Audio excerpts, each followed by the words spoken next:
ICC टी20 world cup से बाहर होने के बाद विराट कोहली ने बाबर आजम को खुफिया कॉल लगा दी। दोस्तों, विराट कोहली और बाबर आजम की खुफिया कॉल इंटरनेट पर वायरल हो गई और सब के सामने मंजर आम पर आ गई। दोस्तों, ये वीडियो कॉल बाबर आजम को विराट कोहली ने इसलिए की कि बाबर आजम के साथ वो डिस्कस कर सके कि अब वो किस तरह से सेमीफाइनल में पहुंच सकते हैं। तो दोस्तों, इस वीडियो में हम आगे चलकर आपको बताएंगे कि बाबर आजम ने विराट कोहली का क्या कहा और क्या विराट कोहली अब सेमीफाइनल में पहुंच सकता है या नहीं। इस वीडियो को लाइक कीजिएगा, चैनल को सब्सक्राइब कीजिएगा, नीचे कमेंट बॉक्स में अपने राय से हमें आगाह कीजिए कि क्या बाबर आजम को विराट कोहली को बता देना चाहिए कि वर्ल्ड कप में किस तरह पहुंचना चाहिए या नहीं। दोस्तों, क्या आपको लगता है इंडियन टीम वर्ल्ड कप के सेमीफाइनल में पहुंच जाएगी? नीचे कमेंट बॉक्स में अपने राय से हमें आगाह कीजिए। दोस्तों, सोशल मीडिया पर एक बहुत ही बड़ी वीडियो क्लिप वायरल हुई जहां पर विराट कोहली और बाबर आजम एक दूसरे से बातचीत कर रहे हैं आईसीसी टी20 वर्ल्ड कप के बारे में। और साथ में विराट कोहली ने बाबर आजम से एक सवाल किया कि बाबर भाई, ये तरीका बताओ कि किस तरह से हम वर्ल्ड कप के सेमीफाइनल में पहुंच जाए। तो बाबर आजम ने गहरी सांस ली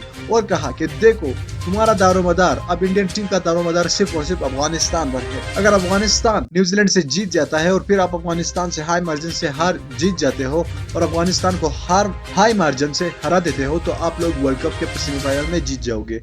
और बाद में बाबर आजम ने कहा कि सेमीफाइनल में जाने की जरूरत क्या है, फिर अगर तुम्हारा मुकाबला हमारे साथ हुआ तो तुम्हें वो शिकस्त देंगे कि तुम पूरी जिंदगी ही याद रखोगे। ये बाबर आजम के अल्फाज थे विराट कोहली के लिए। दोस्तों, क्या आपको लगता है विराट कोहली वर्ल्ड कप में अपनी टीम को पहुंचाएगा या नहीं? नीचे कमेंट बॉक्स में अपने राय से हमें आगाह कीजिए। इस वीडियो को लाइक कीजिएगा, चैनल को सब्सक्राइब कीजिएगा।